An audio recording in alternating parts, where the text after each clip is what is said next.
ಇವತ್ತು ದಿನ ಅರಸೀಕೆರೆ ತಾಲೂಕಲ್ಲಿ ನಾನು ಬರುವಾಗ ಹೆಚ್ಚಿನ ಜನ ಸಂಖ್ಯೆ ನೋಡಿ ನಾನೇನೋ ಜಿಲ್ಲಾ ಕಾರ್ಯಕ್ರಮ ಅಂತ ತಿಳ್ಕೊಂಡಿದ್ದೆ. ನಾನು ಇಲ್ಲಿ ಬಂದು ವೇದಿಕೆ ಮೇಲೆ ಬಂದಾದ ಮೇಲೆ ನನಗೆ ಗೊತ್ತಾಯಿತು ಬರೇ ಈ ತಾಲೂಕು ಮಟ್ಟಕ್ಕೆ ಈ ಕಾರ್ಯಕ್ರಮ ಅಂತ, ತಾಲೂಕು ಮಟ್ಟಕ್ಕೆ ಕಾರ್ಯಕ್ರಮ ಅಂತ ಇಷ್ಟು ಜನ ತಾವು ಜನಸಾಗರ ಸೇರಿಸಿರೋದು ಅದು ಯಾರಿಂದನೂ ಸಾಧ್ಯ ಅಲ್ಲ. ಅದು ಶಿವಲಿಂಗೇಗೌಡರು ಮಾತ್ರ ಇಂದ ಸಾಧ್ಯ ಅಂತ ಹೇಳಕ್ಕೆ ಬಯಸ್ತಾ ಇದ್ದೀನಿ. ఎందుకంటే ಅದು ಸುಲಭ ಇಲ್ಲ. ಈಗ ಜಿಲ್ಲಾ ಕಾರ್ಯಕ್ರಮ ಅಂದರೆ ಬರ್ತಾರೆ ಸಿದ್ದರಾಮಯ್ಯ ಸಾಹೇಬರು, DCM ಬರ್ತಾರೆ ಅಂದರೆ 1 ಲಕ್ಷ 2 ಲಕ್ಷ ಬರೋದು ಸಹಜ. ಬರೀ ತಾಲೂಕು ಮಟ್ಟಕ್ಕೆ ಕಾರ್ಯಕ್ರಮ ಅಂದರೆ ಇಷ್ಟು ದೊಡ್ಡ ಜನ ಸೇರಿದ್ದಾರೆ ಅಂದರೆ ಅದು ನಮ್ಮ ಶಿವಲಿಂಗೇಗೌಡರು ಬಂದರೆ ಮಾತ್ರ ಸಾಧ್ಯ, ಬೇರೆಯವ್ರು ಯಾರಿಂದನೂ ಸಾಧ್ಯ ಇಲ್ಲ. ಭಾಳ ಇವತ್ತು ನಮಗೆಲ್ಲ ಗೊತ್ತಿದ್ದಂಗೆ ನಮ್ಮ ಸರ್ಕಾರ ಬಂದು 2 ವರ್ಷ ಆಗಿದೆ. 2023 ಚುನಾವಣೆಯಲ್ಲಿ ನಾವು 5 ಗ್ಯಾರಂಟಿಯನ್ನು ಘೋಷಣೆ ಮಾಡಿದ್ರೆ ತಮಗೆಲ್ಲ ಗೊತ್ತೇ ಇರೋದು ವಿಚಾರ. 5 ಗ್ಯಾರಂಟಿ ಅಂದರೆ ಮನೆ ಮನೆಗೆ 2,000 ರೂಪಾಯಿ ಕೊಡಬೇಕು, 10 kg ಅಕ್ಕಿ, ನಮ್ಮ ಎಲ್ಲ ಹೆಣ್ಮಕ್ಳು ಬಸ್ಸಲ್ಲಿ ಫ್ರೀ ಅಡ್ಡಾಡಬೇಕು, ಹಾಗೂ 2,000 ರೂಪಾಯಿ ಮನೆಗೆ ಕೊಡಬೇಕಂತ ಹೇಳಿದ್ದು ತೀರ್ಮಾನ 5 ಗ್ಯಾರಂಟಿಗಳು ಮಾಡಿರೋದು ನಾವು ಘೋಷಣೆ ಮಾಡಿದ್ರೆ ತಮಗೆಲ್ಲ ಗೊತ್ತಿರೋದೇ ವಿಚಾರ. ವಿರೋಧ ಪಕ್ಷದವ್ರು ಏನಂದರು, ಈ ಗ್ಯಾರಂಟಿಗಳು ಲಾಗು ಮಾಡೋಕ್ಕೆ ಸಾಧ್ಯ ಆಗಲ್ಲ, ಬರೀ ಇವರು ರಾಜಕೀಯ ಭಾಷಣ ಮಾಡಿದ್ದಾರೆ, ಈ ಗ್ಯಾರಂಟಿಗಳು ಲಾಗು ಮಾಡೋಕ್ಕೆ ಸಾಧ್ಯ ಆಗಲ್ಲ, ಈ ಗ್ಯಾರಂಟಿಗಳು ಲಾಗು ಆಗಬೇಕಾದ್ರೆ ಕನಿಷ್ಠ 55ರಿಂದ 60,000 ಕೋಟಿ ಆಗ್ತದಂತ ವಿರೋಧ ಪಕ್ಷದ ಹೇಳಿರೋದು ತಮಗೆಲ್ಲ ಗೊತ್ತಿರೋದೇ ವಿಚಾರ. ನಮ್ಮ ಸರ್ಕಾರ ಬಂದು ಮನೆ ಸಿದ್ದರಾಮಯ್ಯ ಅವರು ಮುಖ್ಯಮಂತ್ರಿಯಾಗಿ ಉಪಮುಖ್ಯಮಂತ್ರಿ DK ಶಿವಕುಮಾರ್ ಅವರು ಒಂದೇ ತಿಂಗಳಲ್ಲಿ ಈ 5 ಗ್ಯಾರಂಟಿನ ಲಾಗು ಮಾಡಿರೋದು ತಮಗೆಲ್ಲ ಗೊತ್ತಿರೋದೇ ವಿಚಾರ. ಅದ್ರ ಜೊತೆಯಲ್ಲಿ ನಾನು 6ನೇ ಗ್ಯಾರಂಟಿ ಹೇಳ್ತೀನಿ. ನಾನು ವಸತಿ ಮಂತ್ರಿಯಾಗಿ ನಾನು ಈ ಮಾತನ್ನು ಹೇಳಲೇಬೇಕಾಗ್ತದೆ. ಇದು ನಾವು ಚುನಾವಣೆ ಟೈಮಲ್ಲಿ ಘೋಷಣೆ ಮಾಡಿರಲಿಲ್ಲ. ಹಿಂದಿನ ಸರ್ಕಾರ ಅಲ್ಲಿ ಸಿದ್ದರಾಮಯ್ಯ ಸಾಹೇಬರು ಮುಖ್ಯಮಂತ್ರಿ ಇರುವಾಗ ನಮ್ಮ ಸ್ಲಮ್ ಬೋರ್ಡಲ್ಲಿ 1,80,253 ಮನೆ ಸ್ಯಾಂಕ್ಷನ್ ಮಾಡಿದರು 2015, 16, 17, 18ಅಲ್ಲಿ. ಆಮೇಲೆ ರಾಜೀವ್ ಗಾಂಧಿ AHP ಸ್ಕೀಮ್ ಅಂತ 47,864 ಮನೆಗಳು ಹಿಂದಿನ ಸರ್ಕಾರದಲ್ಲೇ ಸಿದ್ದರಾಮಯ್ಯ ಸಾಹೇಬರು ಇರುವಾಗ ಸ್ಯಾಂಕ್ಷನ್ ಮಾಡಿದರು. ಒಟ್ಟಾಗಿ 2,30,30,600 ಮನೆಗಳು ಹಿಂದಿನ ಸರ್ಕಾರದಲ್ಲಿ ಸಿದ್ದರಾಮಯ್ಯ ಸಾಹೇಬರು ಮುಖ್ಯಮಂತ್ರಿ ಇರುವಾಗ ಸ್ಯಾಂಕ್ಷನ್ ಮಾಡಿದರು. ಅದಾದಮೇಲೆ ಸಮ್ಮಿಶ್ರ ಸರ್ಕಾರ ಬಂತು, BJP ಸರ್ಕಾರ 4 ವರ್ಷ ಇತ್ತು, ಒಂದು ಮನೆಯೂ ಸ್ಯಾಂಕ್ಷನ್ ಮಾಡಿಲ್ಲ, ಒಂದು ಮನೆಯೂ ಕೊಡೋಕ್ಕೆ ಸಾಧ್ಯ ಆಗಿಲ್ಲ. ಕಾರಣ ಅಂದರೆ ಒಂದು ಮನೆ ಕಟ್ಟಬೇಕಾದ್ರೆ 7.5 ಲಕ್ಷ ರೂಪಾಯಿ ಆಗ್ತದೆ. 7.5 ಲಕ್ಷ ಹೆಚ್ಚಾಗೋದು ಏನಕ್ಕೆ?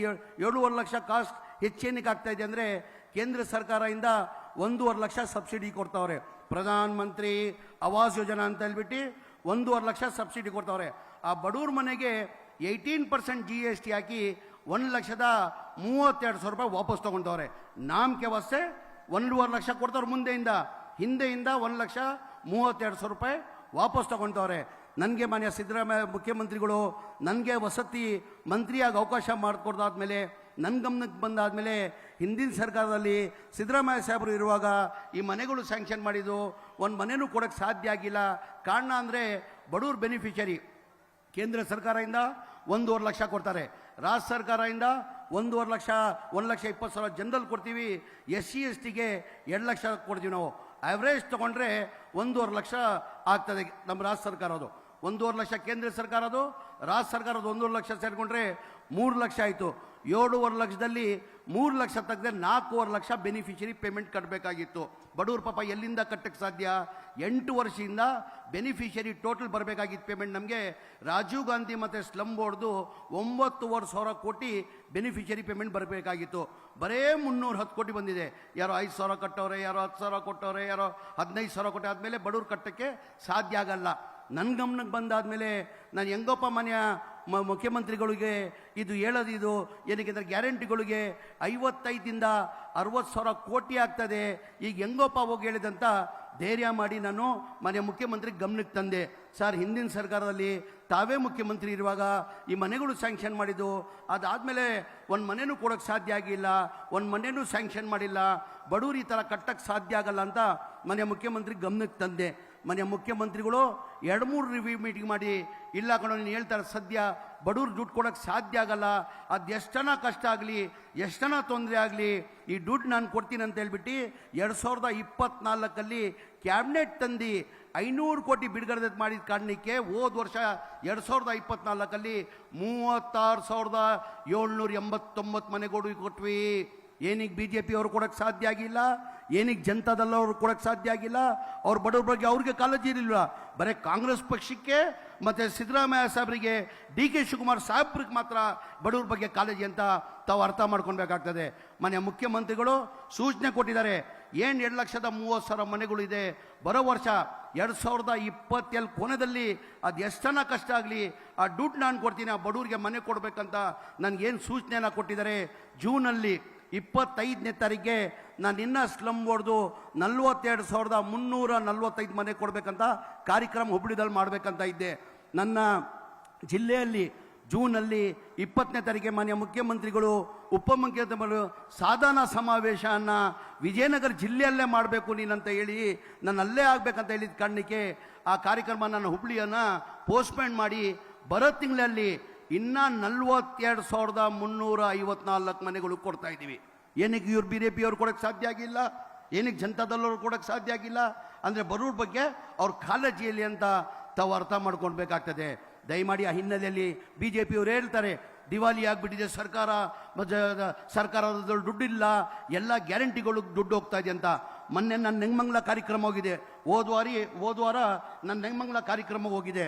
ಮನೆ ಶಾಸಕರು ಶ್ರೀನಿವಾಸ್ ಅವ್ರಿಗೆ ಕೇಳಿದೆ, ಎಷ್ಟಪ್ಪ ಇದೆಲ್ಲ ಮುಂಚೆ ನನ್ನೂರೇ, ನಾನು ಅದೇ ತಾಲೂಕನ್ನು ತುಮಕೂರು ಜಿಲ್ಲೆಯವನೇ ನಾನು ಭಾಳ ದಿನ ಆಗಿತ್ತು. ನಾನು ನೆಂಗಮಂಗಲ ಟೌನ್ ಒಳಗಡೆ ಹೋಗಿ ಎಲ್ಲ ಕಡೆ ಡಬಲ್ ರಸ್ತೆ ಆಗಿಬಿಟ್ಟಿದೆ ಸರ್, ಎಲ್ಲ ರಸ್ತೆಗಳು ಟೌನಲ್ಲಿ ನೋಡಿರ್ಬೋದು ನೀವು ನೆಂಗಮಂಗಲದಲ್ಲಿ. ನಾನು ಹೇಳ್ದೆ ಏನಪ್ಪ ಇದು, ನನಗೆ ಆಶ್ಚರ್ಯ ಆಗ್ತದೆ, ಇದು ಯಾವಾಗ ರಸ್ತೆಗಳು ಆಗಿದೆ ಅಂದರೆ, ಇಲ್ಲ ಸರ್ ನಾನು MLA ಆದಮೇಲೆ, ನಮ್ಮ ಕಾಂಗ್ರೆಸ್ ಸರ್ಕಾರ ಬಂದಾದಮೇಲೆ, ಮಾನ್ಯ ಸಿದ್ದರಾಮಯ್ಯ ಅವರು ಮುಖ್ಯಮಂತ್ರಿ ಆದಮೇಲೆ, ಉಪಮುಖ್ಯಮಂತ್ರಿಗಳು ಡಿ ಕೆ ಶಿವಕುಮಾರ್ ಆದಮೇಲೆ 1,190 ಕೋಟಿ ಕೊಟ್ಟಿದ್ದಕ್ಕೆ ರಸ್ತೆಗಳು ಆಗಿದೆ ಅಂತಾರೆ. ಎಲ್ಲ ರಸ್ತೆಗಳು ಸರ್, ಎಲ್ಲ ಡಬಲ್ ರಸ್ತೆಗಳು ಆಗಿಬಿಟ್ಟಿದೆ, ಯಾವತ್ತೂ ಆಗಲಿಲ್ಲ. ಆಗ ನಾನು ಭಾಳಷ್ಟು ಕಡೆ ಹೋಗಿದ್ದೀನಿ. ಮೊನ್ನೆ ಒಂದು 15 ದಿನ ಹಿಂದೆ ಒಂದು ಸಾಧನಾ ಸಮಾವೇಶ ಅಂತ ಮೈಸೂರಲ್ಲೂ ಕಾರ್ಯಕ್ರಮ ಮಾಡಿದ್ರು. ಆವಾಗ್ಲೂ 2,800 ಕೋಟಿಯನ್ನು ಗುದ್ಲಿ ಪೂಜೆ ತಾವು ಮಾಡಿರೋದು ತಮಗೆಲ್ಲ ಗೊತ್ತಿರೋದೆ. ಇಡೀ ವರ್ಷದಲ್ಲಿ ಮನೆ ಸಿದ್ದರಾಮಯ್ಯ ಅವರು ಎಲ್ಲ ರಾಜ್ಯದಲ್ಲಿ ಪ್ರವಾಸ ಮಾಡ್ತಾರೆ, ಎಲ್ಲ ಕಡೆ ಅನುದಾನ ಕೊಡ್ತಾ ಇದ್ದಾರೆ. ನನ್ನ ಕ್ಷೇತ್ರದಲ್ಲೇ, ಬೆಂಗಳೂರು ಕ್ಷೇತ್ರದಲ್ಲೇ BJP ಸರ್ಕಾರ ಇರುವಾಗ 4 ವರ್ಷದಲ್ಲಿ ಬರೇ 90 ಕೋಟಿ ಬಂದಿತ್ತು. ನಮ್ಮ ಕಾಂಗ್ರೆಸ್ ಸರ್ಕಾರ ಬಂದಾದಮೇಲೆ ನನ್ನ ಕ್ಷೇತ್ರಕ್ಕೆ 580 ಕೋಟಿ ಅನುದಾನ ಬಂದಿದೆ ಸರ್. ಎಲ್ಲಿ ದಿವಾಲಿ ಆಗಿದೆ ನಮ್ಮ ಸರ್ಕಾರ? ನೀವಿರುವಾಗ ದಿವಾಲಿ ಆಗಿತ್ತು. ನಾವು ಜನಗಳಿಗೆ ಗ್ಯಾರಂಟಿ ಕೊಟ್ಟಿದ್ದೀವಿ, ನಾವೇನು ದಿವಾಲಿ ಆಗಲಿಲ್ಲ. ನೀವು ದಿವಾಲಿ ಆಗಿದ್ದ ಕಾರಣ ಅಂದರೆ ನೀವು ಲೂಟಿ ಹೊಡೆದು ಮನೇನ ದುಡ್ಡು ತೊಗೊಂಡೋಗಿದ್ದೀರಾ. ನಾವು ಕಷ್ಟ ಬಿದ್ದು ಗ್ಯಾರಂಟಿಗಳನ್ನ ಜನಗಳಿಗೆ ನಾವು ಕೊಡ್ತಾ ಇದ್ದೀವಿ. ನಮ್ಮ ಸರ್ಕಾರ ಈ ಥರನ ಕೆಲಸನ ಗ್ಯಾರಂಟಿದಲ್ಲೂ ನಾವು ಈ ಥರ ಕೆಲಸನ ಮಾಡ್ತಾ ಇದ್ದೀನಿ. ಇವತ್ತು ದಿನ 560 ಕೋಟಿಯನ್ನು ಇವತ್ತು 450 ಕೋಟಿಯೇನೋ ಗುದ್ಲಿ ಪೂಜೆಯನ್ನು ಮಾಡ್ತಾ ಇದ್ದಾರೆ. ಅದ್ರ ಜೊತೆಯಲ್ಲಿ 150 ಕೋಟಿ ಇನಾಗ್ರೇಷನ್ ಕಾರ್ಯಕ್ರಮನ ಹಮ್ಮಿಕೊಂಡಿದ್ದಾರೆ. ಹಾಗಾಗಿ ದಯಮಾಡಿ ತಾವು ಅರ್ಥ ಮಾಡ್ಕೊಳ್ಬೇಕಾಗ್ತದೆ. ಈ ಕಾಂಗ್ರೆಸ್ ಪಕ್ಷನಿರೋದು, ಚುನಾವಣೆ ತೆಗೀರಿ, ನೀವು ಇತಿಹಾಸನ ತೆಗೀರಿ. ಯಾವಾಗ ಚುನಾವಣೆ ಬರ್ತದೆ ಆವಾಗ ಜನಗಳ ಮಧ್ಯದಲ್ಲಿ ನಾವು ಹೋಗಿ ಮತ ಕೇಳಕ್ಕೆ ಹೋದರೆ ನಮ್ಮ ಸಾಧನೆಯನ್ನು ತೋರಿಸಿ ನಾವು ಮತ ಕೇಳ್ತೀವಿ. ನಮ್ಮ ಸರ್ಕಾರ ಇತ್ತು, ಇಂಥ ಭಾಗ್ಯಗಳು ಕೊಟ್ಟಿದ್ದೀವಿ, ಇಂಥ ಕಾರ್ಯಕ್ರಮನ ಕೊಟ್ಟಿದ್ದೀವಿ, ಮುಂದೆ ನಮ್ಮ ಸರ್ಕಾರ ಬಂದರೆ ಇಂಥ ಕಾರ್ಯಕ್ರಮ ನಾವು ಕೊಡ್ತೀವಂತ ನಮ್ಮ ಸಾಧನೆಯನ್ನು ತೋರಿಸಿ ನಾವು ಮತ ಕೇಳ್ತೀವಿ. ಯಾವತ್ತನ BJP ಅವರು ಅವ್ರ ಸಾಧನೆಯನ್ನು ತೋರಿಸಿ ಮತ ಕೇಳಿದಾರ? ಅವ್ರ ಸಾಧನೆ ಏನೇನೂ ಇಲ್ಲ. ಬರೀ ಅವರೇನೋ ಹಿಂದೂ ಮುಸಲ್ಮಾನ್. ಅವ್ರು ಯಾವ ಹಿಂದೂನು ಬೇಕಾಗಿಲ್ಲ, ಯಾವ ಮುಸಲ್ಮಾನೂ ಬೇಕಾಗಿಲ್ಲ, ಯಾವ ಹಿಂದೂನು ಬೇಕಾಗಿಲ್ಲ, ಯಾವ ಮುಸಲ್ಮಾನೂ ಬೇಕಾಗಿಲ್ಲ. ಅವ್ರು ಬೇಕಾಗಿರೋದು ಅಧಿಕಾರ ಮಾತ್ರ. ಆಮೇಲೆ ಶಿವಲಿಂಗೇಗೌಡ್ರೆ, ನಮ್ಮ ಇಸ್ಲಾಂ ಧರ್ಮಲ್ಲೂ ನಮಗೆ ಜಾತಿ ಭೇದ ಮಾಡಿ ಅಂತ ನಮ್ಮ ಇಸ್ಲಾಂ ಧರ್ಮ ನಮ್ಗೆ ಹೇಳ್ಕೊಟ್ಟಿಲ್ಲ. ಮಜಹಬ್ ನಹಿ ಸಿಖಾತಾ आपस में बैर रखना, हिंदी है हम, हिंदुस्तान हमारा, सारे जहां से अच्छा हिंदुस्तान हमारा ಅಂತ ನಮ್ಮ ಇಸ್ಲಾಂ ಧರ್ಮ ನಮಗೆ ಹೇಳ್ಕೊಟ್ಟಿರೋದು. ದಯಮಾಡಿ ಮಾಡಿ ರಾಜಕೀಯ, ಜಾತಿ ಭೇದಿ ಮಾಡಿ ರಾಜಕೀಯ ಮಾಡಬೇಡಿ. ಕೆಲಸ ಮಾಡಿ ಮತ ಕೇಳಿ, ನೀವು ಕೆಲಸ ಮಾಡಿ ಮತ ಕೇಳಿ. ಹಾಗಾಗಿ ನಮ್ಮ ಪಕ್ಷ ಇರೋದೇ ಬಡವ್ರ ಪರಾಗಿ ಅಭಿವೃದ್ಧಿ ಮಾಡೋಕ್ಕಂತ ಹೇಳ್ತಾ ಇನ್ನೊಂದು ಬಾರಿ ನಾನು ಶಿವಲಿಂಗೇಗೌಡರಿಗೆ ಅಭಿನಂದನೆಗಳು ಶುಭಾಶಯನ ಸಲ್ಲಿಸಿನಿ.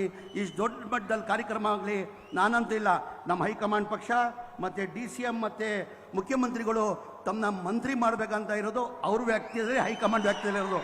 ನಾನು ಭಾವಿಸ್ತಾ ಇದ್ದೀನಿ, ಜನ ಭಾವಿಸ್ತಾ ಇದ್ದಾರೆ ಈ ಜಿಲ್ಲೆಯಲ್ಲಿ ತಾವು ಮಂತ್ರಿ ಆಗಬೇಕಂತ. ಮನೆ ಮುಖ್ಯಮಂತ್ರಿಗಳಿಗೆ ನಾನು ಕೈ ಜೋಡಿಸಿ ಕೇಳ್ಕೊಳ್ತೀನಿ, ಆದಷ್ಟು ಬೇಗ ಮನೆ ಶಿವಲಿಂಗೇಗೌಡರಿಗೆ ಮಂತ್ರಿ ಮಾಡಿ ಅಂತ ಕೇಳ್ಕೊಂಡು ನನಗೆ ಮಾತು ತಗೊಂಡು ನನ್ನ ಮಾತು ಮುಗಿಸ್ತೀನಿ. ಜೈ ಹಿಂದ್, ಜೈ ಕರ್ನಾಟಕ, ಜೈ ಕಾಂಗ್ರೆಸ್.